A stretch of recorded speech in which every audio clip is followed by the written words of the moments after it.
It was a typical Friday night, and my friends and I decided to hit up our usual bowling spot. The place wasn't anything fancy, just an older alley that we liked because of how cheap it was. We'd been going there for months, splitting the cost of a lane, which was about $25 an hour, and grabbing a few pitchers of beer for $10 each. For 5 of us, it was affordable and kept the night fun without breaking the bank. The alley had that familiar smell of stale popcorn and old carpeting, but we didn't care. It was a place where we could unwind after a long week of work. We grabbed lane 6 that night, one we'd used plenty of times before. We paid $25 for the lane, and between the 5 of us, it was easy to cover. After setting up our names on the screen, we ordered a couple of pitchers and started our game. I wasn't bowling great, but I managed to score 125 on my first game, which was good enough to keep me in the middle of the pack. As we got into our second game, I noticed a man sitting a few lanes down from us. He was alone, sitting at lane 9, but what struck me as odd was that he wasn't bowling. He wasn't even dressed for it, just jeans and an old jacket. He sat there, quietly sipping a beer, watching us. It wasn't uncommon to see regulars at the alley, but something about this guy felt off. We continued bowling, trying to ignore the man, but it was hard not to feel his eyes on us. My friend Jake bowled a strike, bringing his score up to 145, and we all cheered, but the man's gaze never shifted. He just sat there, motionless, his beer half empty, staring. I shrugged it off, figuring he was just bored or waiting for someone. We've all had those nights where plans fall through and you end up sitting by yourself for a while. But as the night went on, the guy never moved, and his presence started to bother me. It wasn't just that he was watching, it was the way he watched. Not like a casual observer, but like he was studying us, analyzing every move. By the time we were halfway through our second game, the man had moved. Not to bowl, but he had shifted from lane 9 to lane 8, a little closer to us. He still wasn't bowling, though, just sitting there with the same empty look on his face. My friend Matt, who was doing pretty well with a 160 by now, nudged me and asked, "What's that guy's deal?" I didn't have an answer, but it was starting to get uncomfortable. We tried to focus on the game, but we were all a little on edge. Every time one of us bowled, we could feel him watching. Not just glancing, but locking his gaze on us, as if he was waiting for something to happen. It was unsettling, and it took all the fun out of the night. We decided to wrap up the night early. Usually, we'd stay for 3 or 4 games, but after 2 games and a final score of 145 for me, 170 for Jake, and 180 for Matt, we were ready to call it quits. As we started packing up our stuff, the man stood up and walked toward the bar. I thought he was leaving, but instead, he ordered another beer and sat back down, this time at lane 7. He was getting closer, and that put all of us on edge. "Let's just go," I said, trying to keep my voice steady. The last thing I wanted was for any of us to confront him. As we walked toward the exit, I could feel the man's eyes on our backs. He didn't follow us, but his gaze was heavy, like he was watching every step we took. It was unnerving. We got outside, and the cold air hit us, but none of us spoke until we reached the car. "That guy was weird," Jake muttered, glancing back at the entrance. I nodded, feeling the same uneasy sensation in my stomach. It wasn't like anything had happened. but it was the way he stared, like he was waiting for something. We piled into the car, and I was about to start the engine when Matt suddenly said, "Look." I glanced back at the entrance, and there he was, the man from the alley. He was standing just outside the door, his hands stuffed in his pockets, staring at us again. He wasn't walking toward us or trying to come over, just standing there, watching. "What the hell is his problem?" Matt asked, clearly as uncomfortable as the rest of us. I didn't answer. I didn't know what his problem was, and frankly, I didn't care. I just wanted to get out of there. I started the car and pulled out of the parking lot, glancing in the rearview mirror one last time to see if the guy had followed us.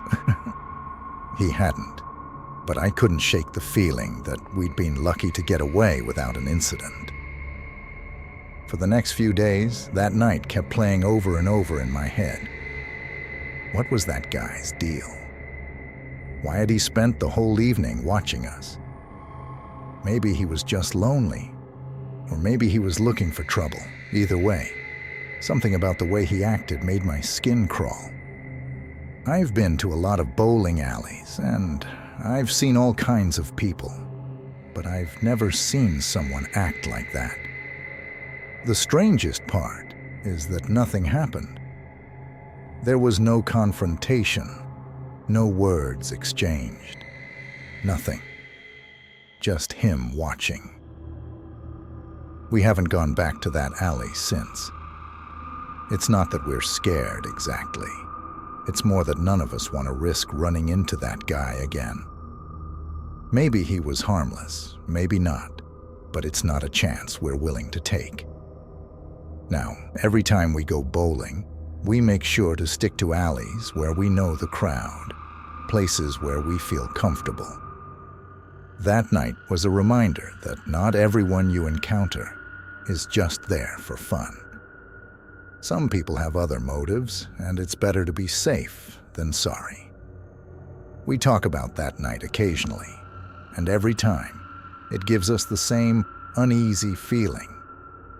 What bothers me most is how the whole thing felt so calculated, like he'd been watching us for a reason, waiting for something to happen. I'll never know what his intentions were, and maybe that's for the best. All I know is that I've learned to trust my gut, and that night, my instincts were telling me to get the hell out of there. I'm just glad we listened.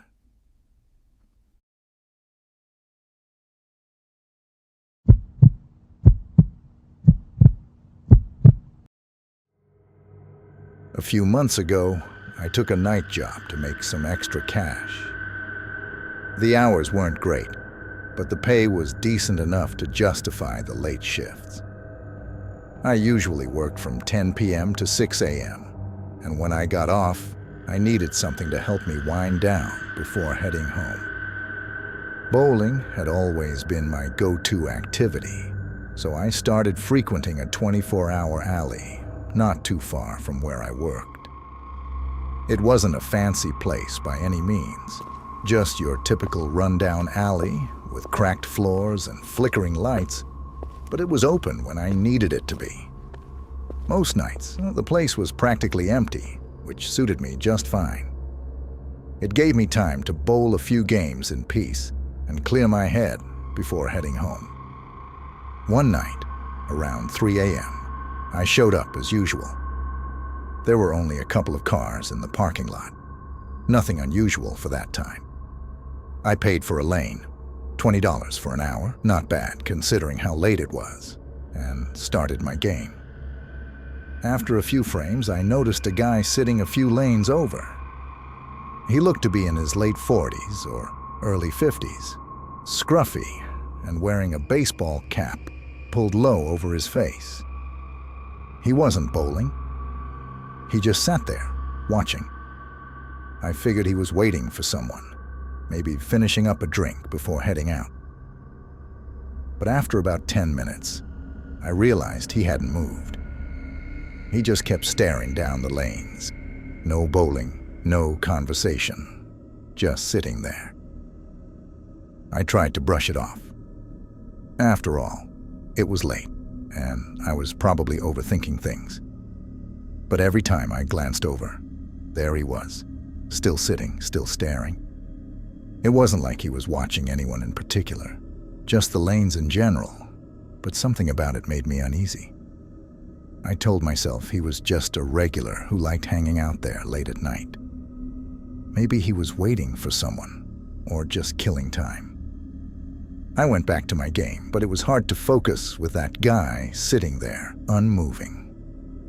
My first game ended with a score of 135. Not bad, but I knew I could do better if I wasn't so distracted. As I started my second game, I noticed the man had finally stood up. He walked slowly toward the front counter, glancing briefly in my direction before continuing. He didn't say anything, just stared for a moment before moving on. I told myself to relax. The guy probably just needed a break. Maybe wanted to grab something from the snack bar. But as I watched him walk, something felt off. He wasn't in any rush, and his movements were slow and deliberate, like he was biding his time. I tried to shake off the feeling and focus on my game. I bowled another frame, knocking down 8 pins, but my mind kept wandering back to the guy. When I looked up again, the man was back at his seat, beer in hand, and once again staring at the lanes. This time, he wasn't alone. Another guy, maybe a bit younger, had joined him, and they were both just sitting there, barely talking. It was strange, but I tried to ignore it, focusing on finishing my second game. I ended with a score of 145, a bit better than my first, but still not what I was hoping for. As I prepared to start a third game, I noticed that both men were watching me now. They weren't trying to hide it either, just full-on staring in my direction. I told myself they were probably just bored. After all, it was 3:30 in the morning. What else was there to do? By the time I got halfway through my third game, I was ready to leave. The guys hadn't moved from their spot, but the fact that they were now watching me so openly made it impossible to focus. I bowled another frame, scoring a decent 7-10 split, but I could feel their eyes on me the whole time. I was starting to get that pit-in-your-stomach feeling, the kind where you know something's not right, but you can't exactly explain why.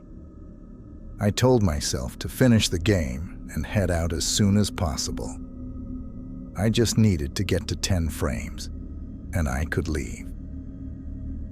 When I finished the game, I quickly grabbed my stuff and headed toward the exit. I could feel their eyes following me the entire time. I didn't look back. As I walked out to the parking lot, the air felt colder than usual, and the silence was unsettling. I fumbled for my keys, trying to keep my cool, but my heart was racing. Just as I reached my car, I heard the door to the alley open behind me. I turned, and sure enough, the 2 men were standing in the doorway, watching me again. They didn't say anything, just stood there, their silhouettes framed by the dim light from inside the alley. I jumped into my car and locked the doors, my hands shaking as I started the engine. I didn't stick around to see if they were coming closer. I pulled out of the parking lot as quickly as I could without peeling out, but I kept glancing in the rearview mirror the whole time, making sure they weren't following me. They hadn't moved from the doorway, but that didn't make me feel any better. Something about their presence had been off from the start, and the fact that they had been so focused on me all night left me rattled. For the next few days, I kept thinking about that night, wondering what those guys were doing there. Why were they watching me? Were they just regulars who hung out at the alley late at night? Or was there something more sinister going on? I've bowled at a lot of places, and I've run into all kinds of people, but I've never felt that uncomfortable before. It wasn't just that they were watching. It was the way they moved, how they seemed to know exactly what they were doing, and how they waited. They weren't just sitting around. Everything about their actions felt deliberate, like they were biding their time, waiting for the right moment.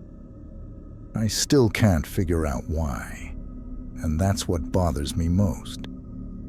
They didn't try to talk to me, didn't approach me, but the tension they created just by being there was undeniable. It's like they wanted me to know that they were watching and that there was nothing I could do about it.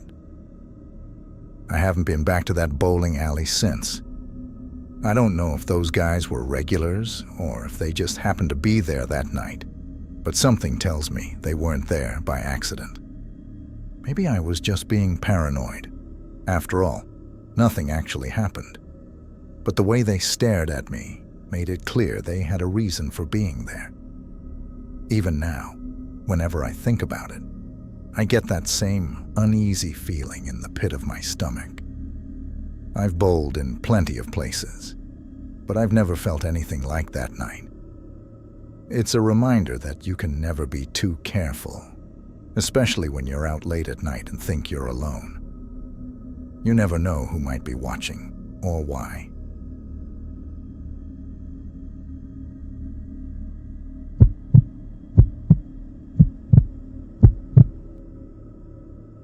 A few months ago, my friends and I started a weekly tradition of bowling on Thursday nights. It wasn't anything fancy, just a casual game at a local alley. The price was right, $15 per person for unlimited games after 8 p.m., and we took full advantage of it. We'd grab a few pitchers of beer, each going for $12, and make a night of it. Most of the time, it was the same crowd at the alley, people we'd see week after week, and sometimes even strike up conversations with. The atmosphere was relaxed, the lanes were decent, and we didn't have to worry about a big crowd. It became something we all looked forward to, a way to unwind after a long work week. One night, everything started off as usual. We paid our $15, grabbed our shoes, and found a lane. By the time we started our second game, I was having a pretty decent night, scoring a solid 145 in the first round. My buddy Steve was doing even better, sitting at 155 after 3 frames in the second game. As we got deeper into the game, I noticed someone in the parking lot through the alley's large front window. It was a man standing near one of the few cars still parked outside. At first, I didn't think much of it.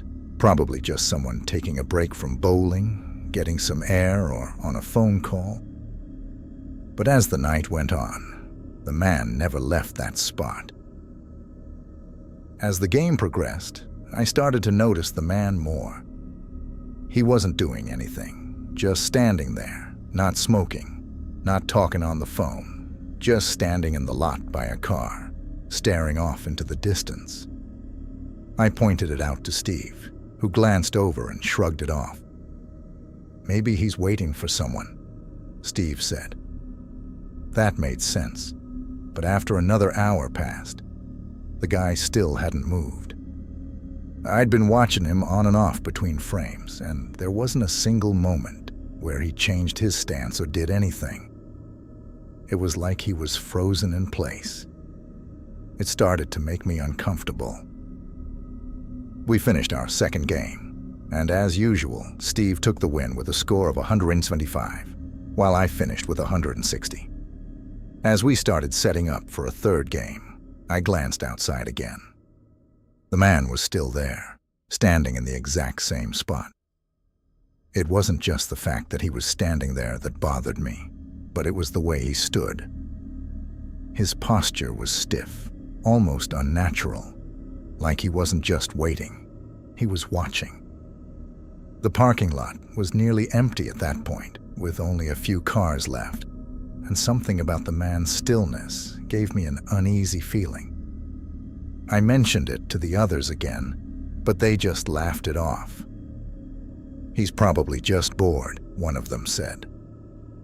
I nodded, but I couldn't shake the feeling that something wasn't right.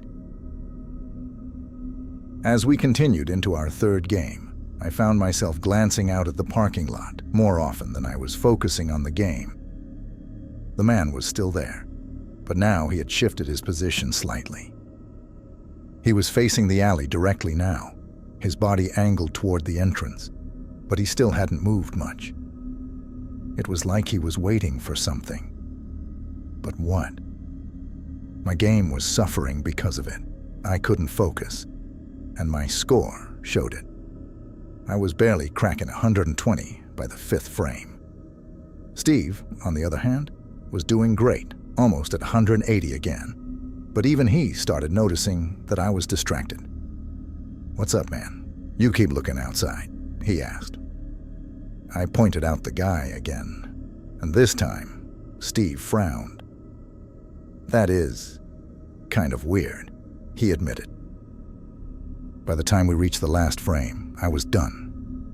I had bowled my worst game in weeks, ending with a score of 110, and I was ready to get out of there. As we packed up our stuff, I glanced outside one last time. The man was gone. "Must have finally left," Steve said, but something about the whole situation didn't sit right with me. We headed for the door, and I couldn't help but scan the parking lot as we walked outside. It was empty, save for our cars and the few remaining vehicles near the entrance. I felt a wave of relief, but it didn't last long. As we walked toward our cars, I noticed movement out of the corner of my eye. The man was back this time. He was standing at the far end of the lot, near the tree line, half hidden in the shadows. I stopped in my tracks, my heart pounding in my chest. "What the hell?" I muttered under my breath. Steve turned to see what I was looking at, and his expression changed immediately. "Let's just go," he said, his voice low and tense. We didn't waste any time. We hurried to our cars, keeping our eyes on the man as we moved. He hadn't moved from his spot near the trees, but his presence was enough to send chills down my spine. I got into my car, locking the doors as soon as I was inside. Steve did the same. I started the engine and glanced back at the man. He was still there, watching, his figure barely visible in the darkness. As we pulled out of the lot, I kept checking my rearview mirror, half expecting to see the man following us. He wasn't. He stayed by the trees, unmoving, his face hidden in the shadows. The drive home was tense. Steve and I didn't say much, but I knew we were both thinking the same thing. Who was that guy, and what was he doing just standing there all night? It wasn't like he was bothering anyone, but the way he lingered made it impossible to shake the feeling that something was wrong. I couldn't stop replaying the whole night in my head, wondering what his intentions had been. Why had he been standing there, watching us for hours? He didn't interact with anyone, didn't bowl, didn't even step inside the alley. It was as if his entire reason for being there was to observe, and that thought alone made my skin crawl. I tried to rationalize it, telling myself he might have been waiting for someone or just killing time. But deep down, I knew that wasn't the case.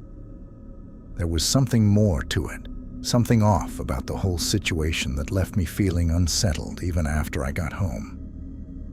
The next morning, I woke up with a sense of relief, thinking that maybe I had overreacted.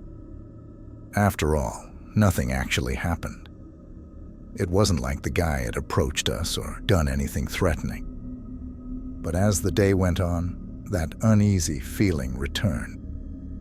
I kept replaying the moment when I saw him standing near the trees, half hidden, watching us leave.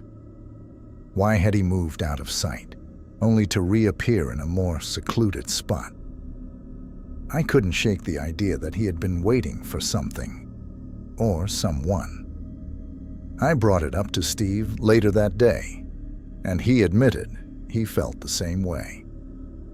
There was something seriously weird about that guy, Steve said. And for Steve to say that meant something. We haven't been back to that alley since.